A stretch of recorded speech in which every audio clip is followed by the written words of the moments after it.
Welcome to A Mile Deep. And today I'm going a mile deep with the incredible Samantha Lake Crocker. And the reason we're going a mile deep is I am so excited. I'm getting the pleasure of working shoulder to shoulder with Sam as her coach as she creates something that when she brought this to me, this idea of what she's trying to create and not trying to, you're actually creating it. It's not even trying to, and it's not even it's creating at the rate of speed. Is a business which is I actually really believe this is going to revolutionize the way that menopause is treated and understood in the workplace by men and women. And when Sam told me about this, I got so excited. So welcome to Mile Deep. Thank you. Good to be here. Oh, I'm just really like this journey that you're on. I want to share it with people who are listening to this podcast. And I think that there needs to be so much awareness to what you're going into. And I think what I'd love to do on today's episode is really dig into your experience and story, and really, just for people to understand what brought you to create the business, and then share how you're going on about even the business name. She's Gone Mad is phenomenal. But what you're actually doing to bring this into fruition. So if you're listening to this, this is a business which it's in its startup space, isn't it? It's literally it was an idea that came about how long ago? I think it was 3 months ago. 3 months ago. And what Sam's already achieved in the space of 3 months is mind blowing. But I think it's more so is that it is so needed right now. So let's dive in and let's start going into your story. Like, tell the listeners who you are. Tell us a bit of your background, and we'll go into how you went mad. This is Implications, babe, but on this particular one. no. If you just start with because honestly, I think this where you started from would be a really great place to begin. Yeah. So I guess in a nutshell, my whole identity, I've always been a working mum. So I built my own business overseas. I lived overseas. I sold that business. I came back to the UK 10 years ago. I've always held quite, full-time, quite, commercial roles. It's been very target driven.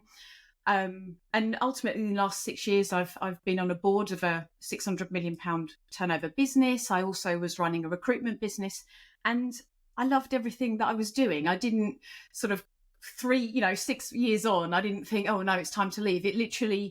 It felt like the right time for me based on some of the issues that I was going through. And sometimes I think you just have to dive in deep, like you say, go mile deep and really focus on what you want to do.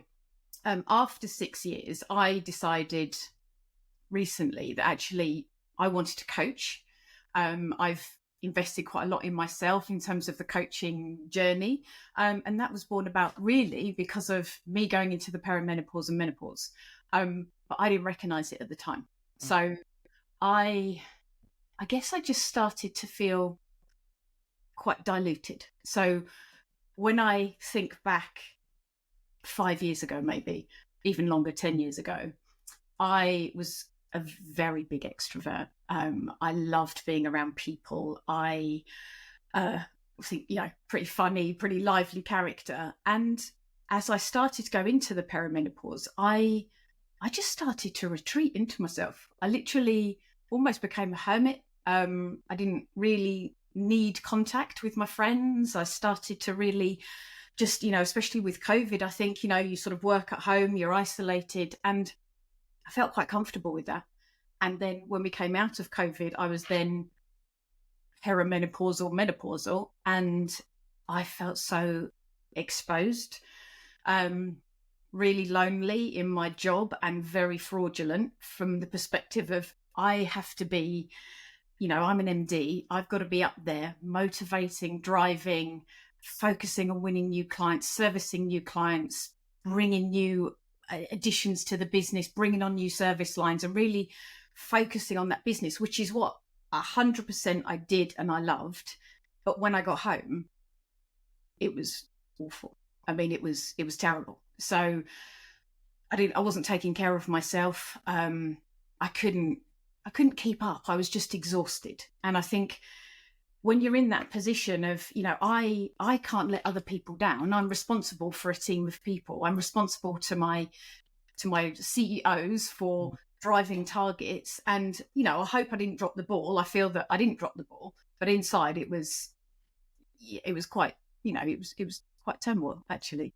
And I didn't even realize that I was going through this. It was actually my husband that kind of approached me one day and said, do you brave? Do you think you go? Yeah, he's a brave man. Really brave. And he sort of tapped on this door. We're in my office now. And he tapped on the door and came in, and he'd been on this sort of menopause champion course. So, and he invested a lot of time for his understanding, but bless him, more so my understanding could improve on this whole process, because I think women just bury their head in the sand. So he knocked on the door and came in with this little menopause champion fan. well, you can imagine I did go mad. Yeah, what a guy! Just Sam, what a guy! Like, what a guy to be like that. I think that loads of women listening to this podcast are going to be like, "Oh my god, what a guy!" Like that is phenomenal. Like, and as a guy, I'm probably going, "What a guy!" Like that is gutsy, very courageous, right? Yeah, very courageous. And I mean, and if you could see my reaction, I mean, literally, I told him, to shove the fan. Memento. So, Yeah. So that's when really it sort of it came to fruition, is that this can't be happening to me. Absolutely not. But then, as I explored it and as I did my research and started talking to other people, similar age group, and suddenly it all starts to come out that you're exhausted, you're this brain fog. I mean, some women have brain fog to the point where they think they've got onset dementia. So, and when you're standing up there doing a presentation or a meeting, and, the embarrassment of just, Yeah. Oh, I get it. I get it. And I'm a dude, like, and it's when you get that moment where you can't recall a word, or when just that piece of information and it stops you in your tracks, it makes you feel ill-equipped sometimes. Yeah. I get it. It was, and one of my colleagues actually said, we didn't interact too much during work, but we would participate in meetings maybe every other month or something like that.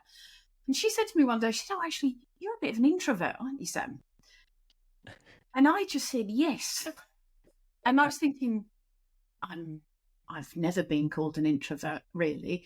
And I realised it's just because I just wasn't putting myself forward anymore to participate in a group event or to sort of stand up and be heard. I really was reeling in my opinion on things, even though in my head I was thinking, "Oh, no, don't agree with that, don't agree with that, like that idea," but I wouldn't actually put myself out there anymore. And that's when I realised if I feel like this, someone who actually on the outside looks like, she's got it all, she's got the kids, the job, the home, the pets, everything, busy, busy, busy. We thrive on making ourselves busy, but we don't actually take care of ourselves. We take care of everyone else, but not ourselves. And I think that's when I realised, look, I can't keep going like this. I've worked, 30 years nonstop. This happened to me, the menopause happened to me and my family, actually, because it affects everyone around you. And I was really lucky in work. My CEOs were brilliant. It's not as though I didn't have the support. I had all the support I could possibly want, which somehow even highlighted the fact that if people don't have that support, I've got it at home, I've got it at work, what is going on for them? And that's when I went on this journey. And that's when she's gone mad. She's gone mad. And it's funny because when I say the name to some of my previous work colleagues, male, they go, "You can't call it that." I was like, "No, 100% I can." Yeah. Every female I spoke to was like, "Yes." Yeah, I love it. Honestly, I was like, so my background, early parts of my 20s, I found myself, I was a personal trainer, and then I found myself getting really, really interested in hormones and like the nervous system, and then obviously women's hormones, because I was training so many females, and because I had an interest, like I was like, oh, why aren't they losing weight? Why are they finding it so difficult? And being a guy, it was it was just interested. I really got really interested in it, and I used to sit in consultation rooms with women, and I'd ask them about their cycle and ask them about how they felt and all the cravings and stuff like that. And like I would be teaching, like I was a 23-year-old guy teaching ladies who were 30, 35, 40, 50 about hormones, and I was like, how do you not know this? Like this was like I was shocked at what I knew relative to Yeah. most women, like not even let alone men. Like we can talk about men in a minute, but I was like, how do you not understand these processes that are going on in your body and how to work with them? And it was sad because I sat in that room, like I said, it's a consult room, and the amount of people that came in, they didn't understand the fundamentals of nutrition, they didn't understand their bodies, and when it came to something like hormones were just something that they would blame on feeling rubbish every single month, feeling cravings, feeling up and down emotionally, not being able to function, not being able to lose weight. And I just realized the status quo that there's no available information that's not confusing, readily available for so many women. And like, we talk about men in the later part of the podcast, because I think what you're talking about is so important. So I love that you actually got that support, because I don't think, because I was that guy, I was that support network for so many professional women, and they'd come in, they'd talk to me, and it was almost like, oh, finally I'm speaking to someone who understands me Yeah. or actually has some kind of information that's going to help me through this. So I think it's a starving crowd. Like there really isn't the support there. So you went through that experience. You were flying high. You went through that experience of understanding what it was about. What happened next? What happened next is it takes time to I think, one, to recognize that this is now you. So I think the first thing was realizing that, okay, my confidence has gone. I've got these symptoms now.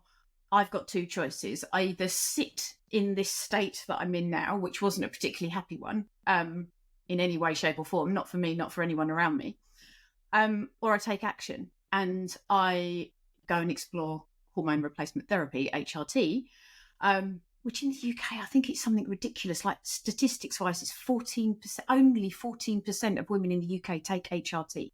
Wow. So I went to explore this, and I mean, it's a funny story, not funny story. So we know about estrogen, we know about progesterone, but there is a female testosterone. But of course, as soon as you hear that word, and when the doctor said to me, well, I think with your job and everything, you could benefit from testosterone. And in my head, I was like, whoa, hold on. Calm down then. And but actually, all of this combination of the hormones, it's a very quick response. Your body must be craving for that replacement. Your hormones naturally are decreasing or fluctuating. So, no wonder all these symptoms come to fruition. You can't sleep, you're having hot flushes, you feel like an idiot because you're losing your words. And then you replenish those hormones, and suddenly, hold on a second, I'm feeling a bit more like me. And, it takes a while. You have to get the balance right. You have to seek that help. And I think that's the thing. You have to seek out that medical expert help. But once you do that, and the levels are back in your body and you'll feel replenished, suddenly you feel like the old you, or the new version of you. I turned 50 in February, and for me that was like, oh my God, I'm going to be 50. That's horrendous. But actually what we should see is a privilege. It's a privilege to age. And if we can accept that, I think, and really, maybe we have to change our lives a bit. Maybe we have to behave in a certain way or be a certain way, but embrace the fact, I've hit a milestone. Lucky me. Now I want to live sounds cliche, I want to live my best life now. And that's where She's Gone Mad came in. I want to explore this further with like-minded women, but I also want to help couples. I want to help men as well. I got the help from my husband. I mean, that's, Wow. we should bring him on next time, Ben.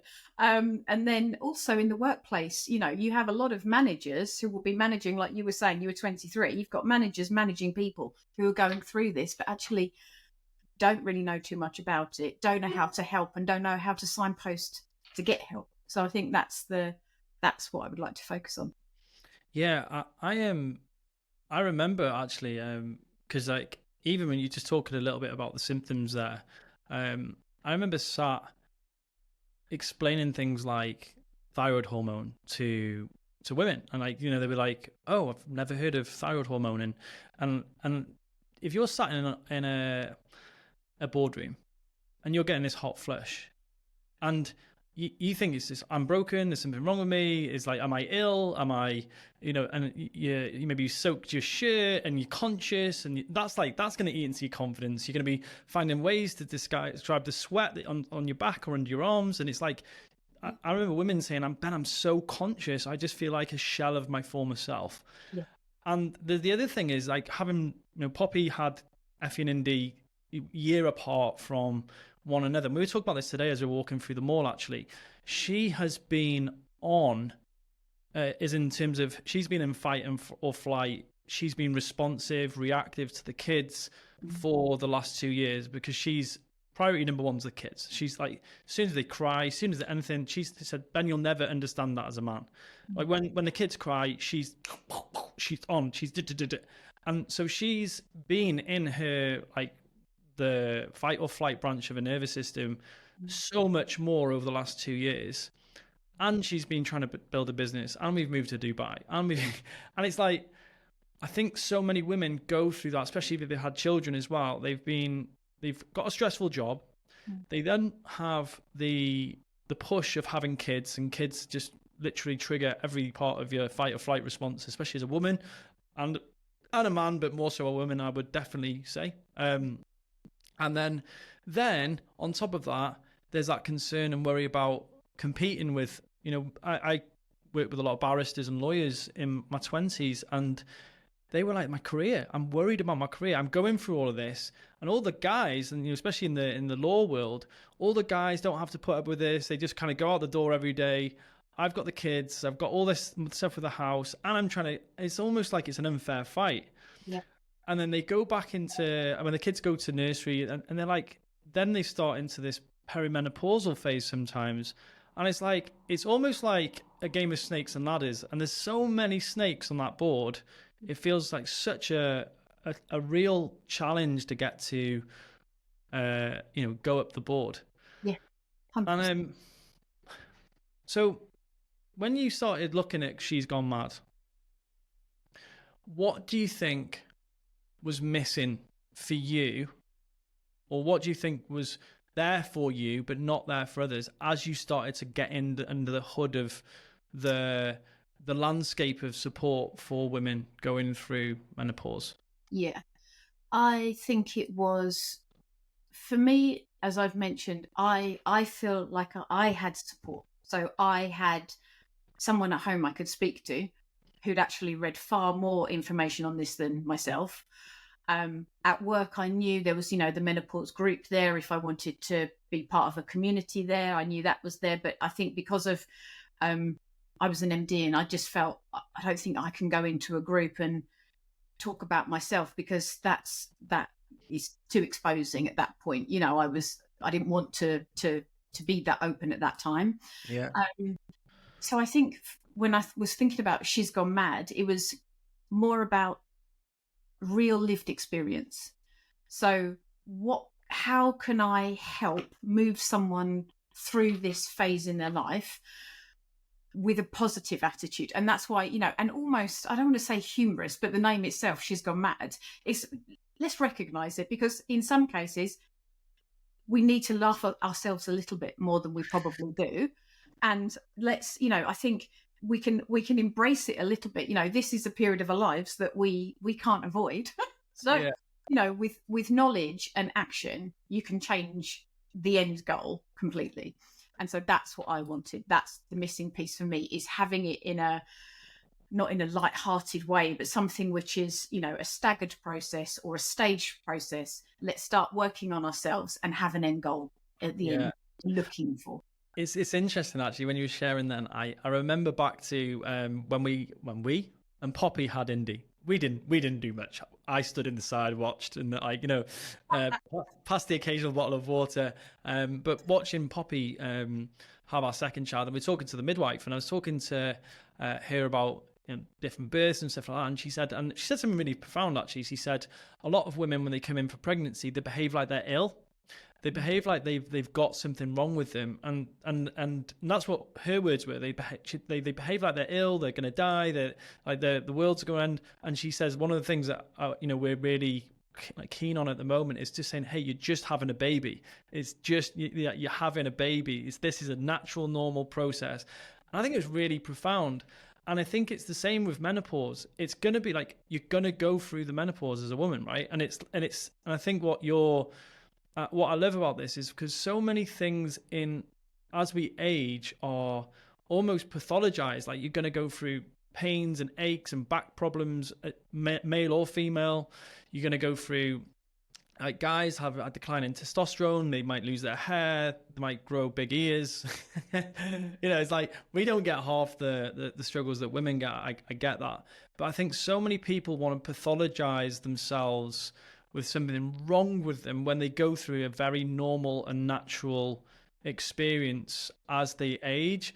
And I think what what I love what you're doing is like not only just like it happens to me, it happens for me. It's a process which actually helps you, like you said, live your best life. And so what do you think needs to be in place for somebody to thrive through the menopause? I think it is all about the communication and the knowledge. So I think you have to ensure that you are open to seeing first of all, see your doctor or see a medical professional to sort out HRT if that's the route you want to go on. If it's not the route you want to go on, you need to look at alternative therapies that can support you through that journey, because what we want to do really is reduce the symptoms, because if you reduce the symptoms, which you can do, you can just move through. So if that means looking after yourself a little bit more, which from my case, that's what I'm doing. I haven't reached the end goal yet, but I wanted to exercise more. I wanted to eat better. I wanted to look after myself, because actually for years I was an expat. I definitely drank too much, ate too much, partied too much. And now I've hit this 50. So I need to make sure that I'm looking after myself, because no one else is going to do that. And I think it's that ease of knowledge, ease of implementation. Let's not set goals which are ridiculous, and then really hold a mirror up to ourselves. And that could be in the workplace, it could be at home, and really understand, what can I get rid of? What can I delegate? What do I not need anymore? And what isn't serving me?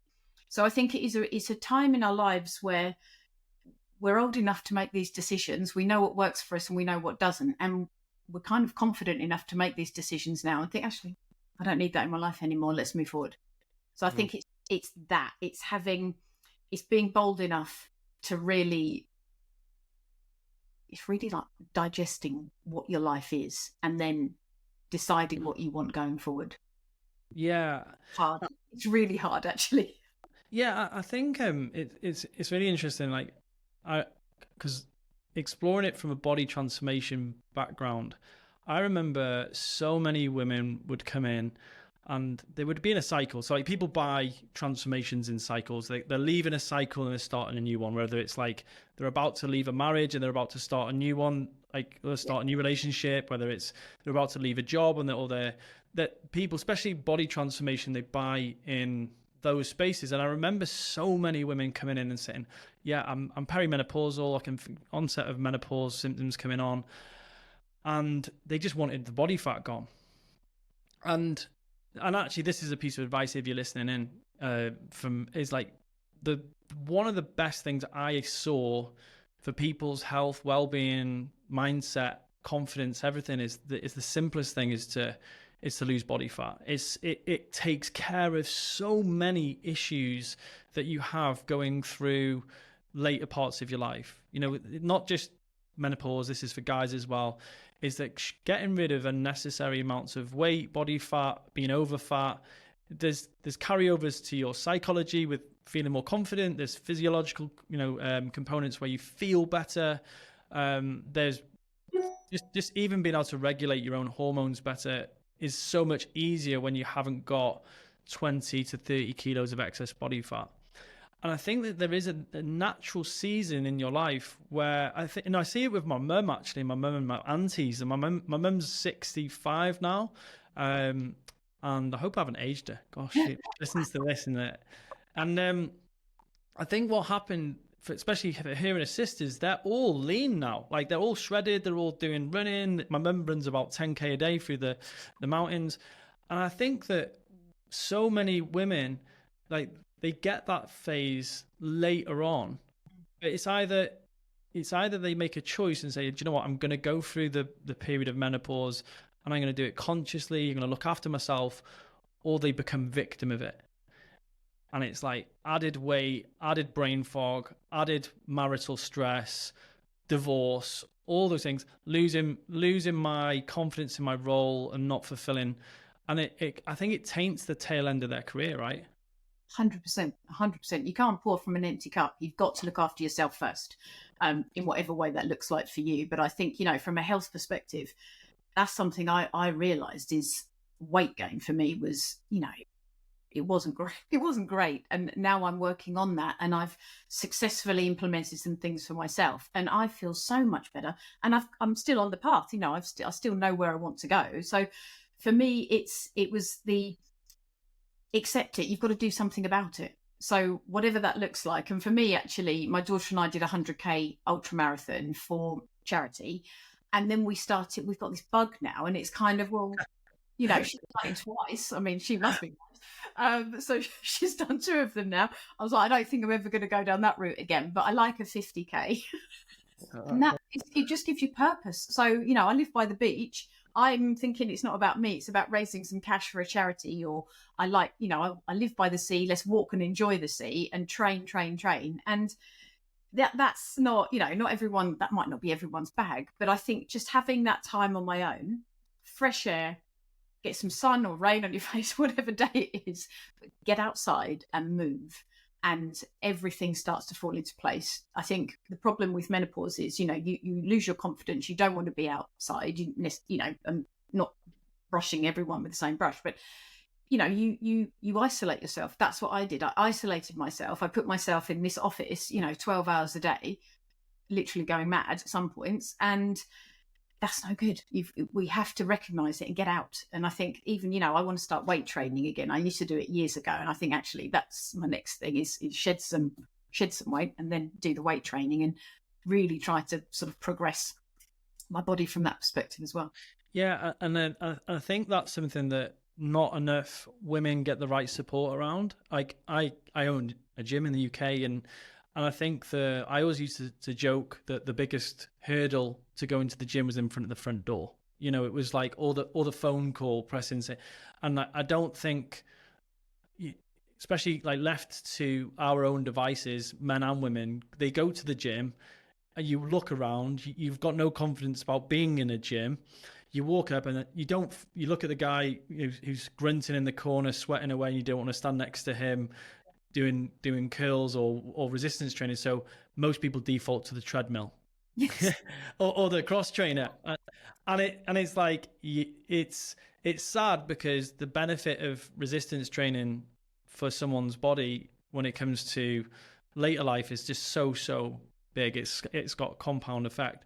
Whereas I think so many people don't have the support in finding the right way to exercise and train, and like giving them that facility is just going to be absolutely enormous. Because actually, like, even being part of a community where, I resistance train, and you find people of the same age going to the gym. And I think that was what I noticed, that it became a norm, especially in my local community, for people of 35 to 65 to be in the gym lifting heavy weights. It became a cultural thing. Like, yeah, this is what we do now.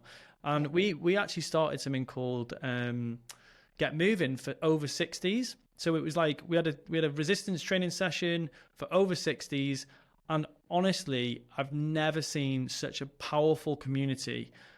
And it was like these people were coming in, and they were 65 onwards, 60, 65 onwards, and they just absolutely flourished with lifting weights at that age, because it's so important. So it's such a powerful thing to have community.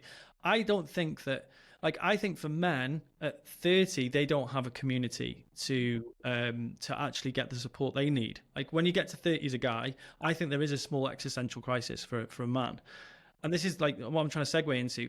Let's talk about the men, because I think this is where you are doing something that I don't think other people are doing well or well enough.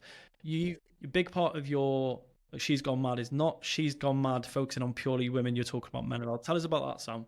So I think this really came about because obviously for me it was the other way around. So my husband went and researched all of this stuff for me and for him, and it really resonated because everyone who I speak to, who I tell this story to, they can't believe that what your husband did that for you.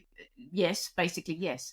And I think it's always, menopause is like, oh no, that's a woman's thing, but actually it affects men so much in terms of, relationships, full stop, their home life, the fact that the person that they love and have built this life with is literally changing in front of their eyes and they can't do anything right. And I've heard that so many times, literally from guys, I can't do anything right, Sam, so I don't know what I'm doing. So you can see there's just a parting between, a very happy marriage, and suddenly this midlife issue comes along and smacks them straight between the middle, and that separates them. And I think that's, for me, is really, really sad, because if you haven't got, if you stay silent, your wife or whatever is going to feel very isolated. If you open your mouth, the chances are you're going to say the wrong thing.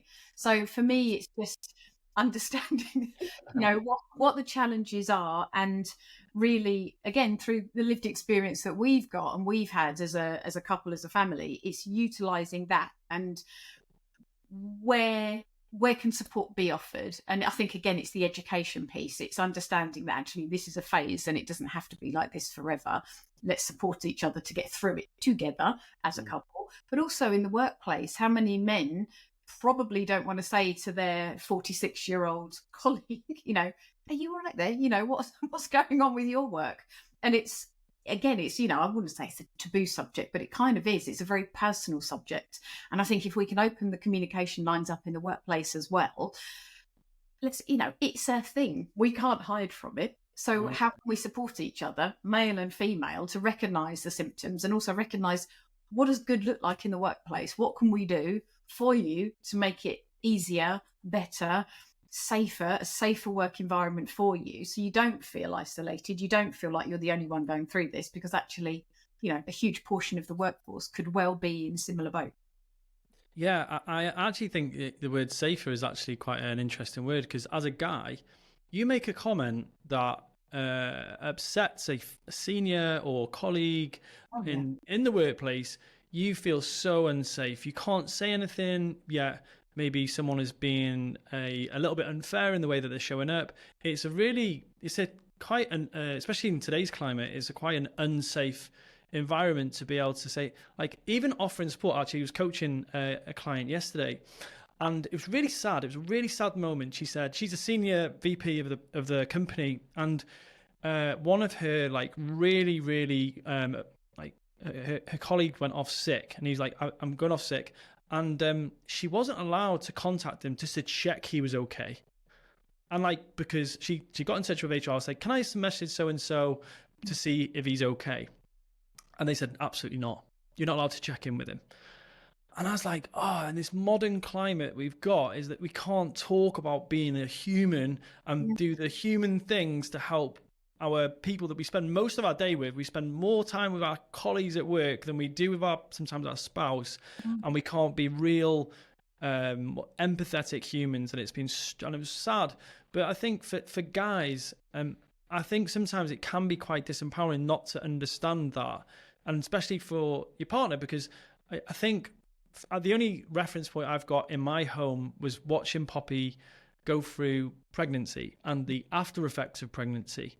And I just I consulted with women who'd come in having a baby and they want to lose weight afterwards. And I saw them for an hour, maybe a month. And maybe they'd give me a small insight to their life. But having watched Poppy talk about the experience with her body and the changes that she went through afterwards and how much that affected her, and I was like, wow, guys, we really don't have that. That was And I was like, wow, women go through so much. And it was just to see her go through that. And I was a bystander. I was there as a supportive partner. I did what I could to support her. But it was like, it was her journey. And there was so little that she could talk about. I felt like that she couldn't talk about it to anyone, and also like we were post COVID as well, so we were still in that isolation phase as well. So yeah, really interesting. So she's gone mad. Is the company you like? What's really interesting? So Sam and I, we were talking on a coaching call, and I just shared with you, and I said, just put it out there because I think this is going to get a wild reception because it's a starving market. Tell us what happened because you've actually launched it. It's out there. What happened? Yeah, a couple of days ago, with your support and dare I say, a massive push, I just put it out there on my LinkedIn, and I just said, look, this is, a couple of months ago, I said, look, I'm leaving this job. I'm looking at going into coaching. I didn't know at that point that it would be in this space. So I put it out there, and the response, I think it's had X number of views. I've had such positive feedback from everyone. Just, love it, love it, love it. Tell us more. And, I've already had 2 conversations with male CEOs who are just keen to understand more about how they can help some of their workforce. So so far so good. And so what I want to do is actually run the program. It's called the 5G method. I want to run that with a small cohort of people to really tell us about the method. Slow down. Actually, like you brushed over the 5G method, right? Okay, tell us about that because that is genius. Tell us what is the 5G method. So I think if we think about your mobile phone and think 5G is great, that's where I've got full data, full signal. I can talk to anyone and I can see anything. So I'm running at full capacity. And then think menopause is 3G. So it's glitchy. It's glitchy. You might not be able to get your words out or the other person to hear what you're saying. So that's kind of the where we're starting and where we're going. So 5G is basically getting real. So where are we today? And we explore what does your life look like today? And if we're going to go on a bit of a coaching journey, what is it that you want to change? What is it you want to be? And hopefully through the 5 stages, we will reach those goals. Well, I'm very certain we will because I'm kind of a few steps ahead of myself. So it's get real, get rid. And by that, I just mean what doesn't serve you in your life anymore. And let's use that time more wisely for you to get you to feel better, more confident, happier at home and feeling confident at work. That's the kind of the aim, and obviously healthier. Then it's get healthy. So again, that's exploring HRT, that's exploring actually anything that you want to explore. For me, I also went sort of down the holistic route as well. I wanted to know all about energy. I wanted to feel what else can I do with myself. So that's a whole sort of section on its own about the getting healthy side of things. And I don't just mean running 100K. Then it's getting clear. So the 4th one is, what actually do you want? What do you want to achieve next? I've already said, aging is a privilege. So let's use it. Let's use it to our advantage and everyone around us, and live hopefully what we can be as, our best selves without being cliche again. And then finally get connected. So I want to create a community, female, male. I want to create a community of She's Gone Mad. And that will be that should be a lively session, I'm sure. But with that in mind, I'm just sort of playing with the ideas of different webinars, different speakers, different people coming in. We've already explored this 40 odd symptoms of menopause. I'm sure there are many people who are very specific and experts in those fields. Let's get them in and possibly just talk openly about what can we do to alleviate some of those symptoms. And also some nice speakers, on some of our coaching calls. I know we've got a brilliant skin expert, for example. I think that would be brilliant. Just let's improve ourselves. Yeah. Why not? Yeah. Honestly, I just think it's such a palette of offer to get people. Like, there's so many things there that like people need anyway. Like, regardless going through the menopause, like that process is so powerful to get like getting a coach. Like, it's so amazing that like I work with professional men and women, and they get to like 45 and they've never had a coach. I'm like, oh my God, this is going to be like, you've got all the success that you've got today without a coach, the difference is enormous. Like that is something that's such an exciting part. But the one of the things I like the most is I get rid. Get rid is like get rid of the stuff that just isn't helping you move forward in your life. Like there's so, but it's having the permission to do that, because sometimes it's someone else guiding you through, like getting rid of all the stuff that you don't need, don't want, that's not helpful anymore. Whether it's a story about yourself or whether it's a physical object that's sitting in your home, that is It's, amazing. it's so true. And I think I've obviously I coach with you, and I've coached previously with other more holistic individuals or whatever it might, spiritual coaches, etc., etc., all of which are, you always learn something, you always take something away. And one of the biggest things I've had is whatever has happened in your past, that we always bring it forward. We're carrying these bad memories or these, situations or experiences, and we carry them with us as we go forward. Well, why? So we know we've all had bad experiences in our life, but the more we talk about them and think, oh, poor me, then we're going into the menopause and it's even poorer me. So I think we have to learn to, let's stop and get rid. And that's, either remove it or at least identify it, remove it. And, if it's things and you no longer want to do in your day-to-day life, then delegate it or dump it. Yeah. I love that moment in coaching where you see someone just totally just drop a story. It's like get rid of a story. Like someone has been saying to myself, I'm just not that person. And then I could never do that. And then they just, do you know what? I'm just going to go and do it. Maybe like with the ultra marathon or just going out and putting something out there. I've had clients I'm not the sort of person that could put out an imperfect offer. I can do something imperfectly, and they go and do it, and they're like, "Oh yeah, I can actually be that person now." In the conversations we have, where I'm like, "Oh, haven't quite got that yet," and you're like, "Just do it." And so sometimes you just need that, and I think that's going to be part of the energy. And She's Gone Mad is let's just try and make things.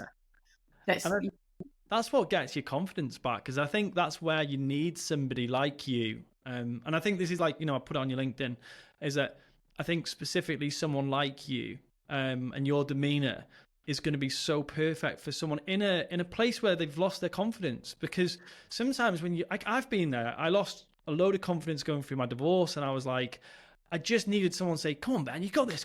Just do it." And they're like, "Yeah, do you know what? I'm actually going to go and do that." And sometimes we just need that person in our life to help us through that part. And this is why it's going to be incredible. So, I think if someone's listened in so far, thank you so much for listening to us talk about this. Like, I'm really excited for you, Sam. Let's bring you back on the podcast and talk as the program develops. I think it'd be great for people to hear as it flourishes and develops, because you've already had interest. Yes. So what would be, if someone's struggling either personally or they've got a business that they would like to have a better support system for women and men going through the menopause, what would you say the best next step for them is? I think if they're interested in this program is to reach out to me on LinkedIn, for example. I'm on LinkedIn or Facebook or Instagram, whatever works. I think if someone recognizes some of these challenges, I think my first port of call would say, please go and have a discussion with your GP or a medical expert regarding HRT, or the options available to you, because that, I think, is the first step. And from there, everything else will progress.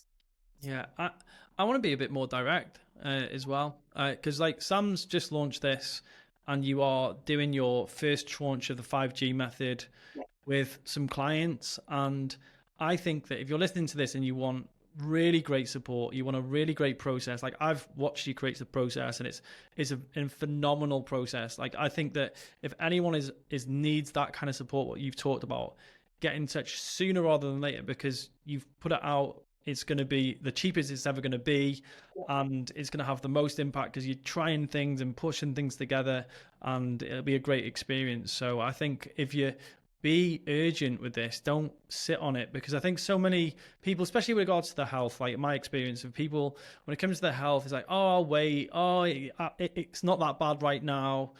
Don't wait. Get support. Take action. I think your health is the thing that will transform everything else. So, it's not just rose tinted glasses. If you look after yourself, the rest will fall into line in whatever way it's supposed to. That's what I believe anyway. So I think for me, I always put myself last, and it feels really selfish in the beginning, but now I'm sorry, it's me. Yeah, I don't think there's any apologies necessary, right? I think even at watching like the women in my life, whether it's my partner, whether it's been my mum, whether it's been other women that I've worked with, I've always, when they've made that decision to put themselves first, it's a beautiful process to watch. It's like, yes, she's finally putting herself first, and that's where you see some magic happen in their life. And it's so lovely to watch that for so many people. I think, when you must have the same thing. It's like you watch someone, you can see that they've started to prioritize their needs, and their life just Everything else flourishes. Yeah. transcends across everything else, including your relationships, whether that be, with your partner, with your kids, with your family, or work. And it's, you get you back. And that's what we're trying to do. We're trying to reinvent a happier version of this menopausal lady. Yeah. I've got quite a few listeners so if you're listening to this, by the way, team, if you've got a community, if you've got a workplace and you'd like to get in touch with Sam for her to talk at your workplace, the same thing. I think this is a message that needs to be spread, and feel free to reach out to me personally. I'll put all of Sam's links in the podcast description. Feel free to reach out to her directly. Tell her that you mentioned that you've heard on the podcast, and that would probably be the best next step for you if you've really got value from listening today. Thank you so much for coming on, Sam. I'm really excited about this. Thank you. And congratulations on going mad and creating a ripple effect that's going to have it's going to have a tidal wave of impact. Well, I think your impact on being my coach has also been very, very beneficial for me. So thank you very much. Oh, thank you so much. Cheers, team. Thank you. Take care.